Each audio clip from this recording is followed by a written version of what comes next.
Hi everyone, I'm Jared from the Think Tank and welcome to our very first taste test. If you don't know who we are, the Think Tank is a full-service communications agency based in Toronto, working with brands across North America in shopper and trade marketing. Part of what I do here is really researching what's new, what's hot, what's trending in a whole host of different sectors, but really focused around CPG, and I have a personal favorite lean towards food.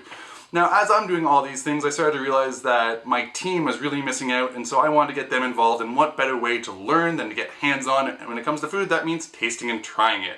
Now, as that intro may have suggested, this is not a scientifically sound market research study. It is very much a fun exercise.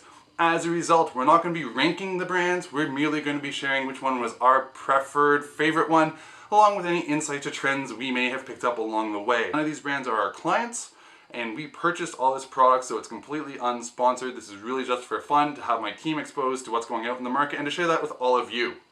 So you may have seen our post from earlier this week saying that we're starting off with energy bars. It is a hyper-crowded category that grows every single day. There's a new brand coming into it, and that actually caused part of a problem. There's too many. So I tried to standardize this down a little bit by picking ones that were chocolate dominant. So there was a few like choco almond type of flavors, and so my team was alerted to what the flavor was going into the taste test, although that's all they knew going in. As well as from the bar selection standpoint, having bars that had blended ingredients. So versus a bar that's made up of a whole bunch of nuts held together by honey, I want it all blended together. Even by narrowing it down, I still had way too many choices, so I picked 11 that represented a good mix of some of the larger brands in the market, some startups, some small business, and one private label. So in the randomized order that we tried them in, the 11 brands were RX Bar, Cliff Bar, Landish, Cranked Energy, Lara Bar, Midday Squares, President's Choice ACTV, Love Good Fats, Brain Bar, YoFit, and Solo GI. So let's start off with some general data about these 11 brands that I was able to gather from their packaging, from the websites, and from Amazon. And let me start by saying, packaging doesn't always have all the information that you might want on it.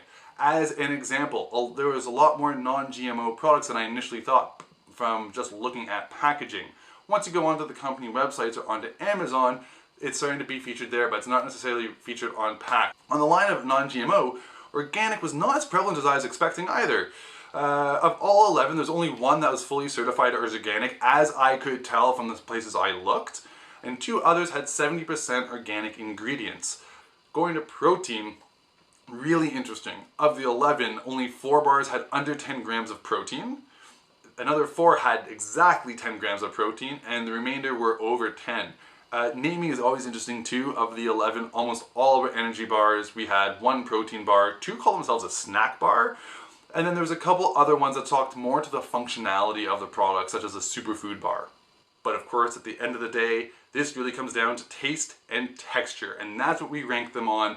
And so, from the blind taste test, drum roll please, the top ranked bar is the Choco Espresso from Cranked Energy. If you don't know who they are a startup based out of Winnipeg. It's a fresh bar, it has to be refrigerated. My team really liked the flavor. After we had put the rankings in, I shared what all the brands were and ended up having 2 runners-up that I'm going to share this one time because we had 11 brands in this mix, and they were Lara Bar and Midday Squares. So what we took away from the taste and texture side of this is that texture doesn't make your bar a standout, but it can certainly be its downfall. For the ones that didn't score so well on texture, the descriptors tended to be things around being chalky or powdery, or just having an unpleasant mouthfeel. So sweetness is definitely a fact that's going to influence some consumers.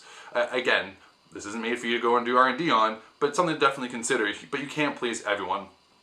Another thing I found really interesting is that across all 11, the level of chocolate varied wildly. And we're looking at our preferred #1 ranking and then our 2 runners-up, just an overall discussion of what we liked. Both Cranked Energy and Lara Bar aren't hyper chocolate dominant. The other flavors within the bars really helped elevate the overall eating experience. Midday chocolate using dark chocolate and not being hyper sweetened was hyper chocolate forward. If you're a fan of dark chocolate, you will absolutely love these bars. But if you like a sweeter version, this might not do it for you. And there you have it. So from our very first taste test, thank you so much for watching. If you have a category that you'd like to see us try and share, please let me know in the comments below. If you had a favorite and you think we got it wrong, please also comment below. Please don't be haters and trolls. This is a fun exercise, and of course we all have personal preferences, because that's what Taste and Texture is all about. If you have any questions or any other comments, down below, email me. Thank you so much for watching, and we look forward to sharing our next taste test with you next month. See you then.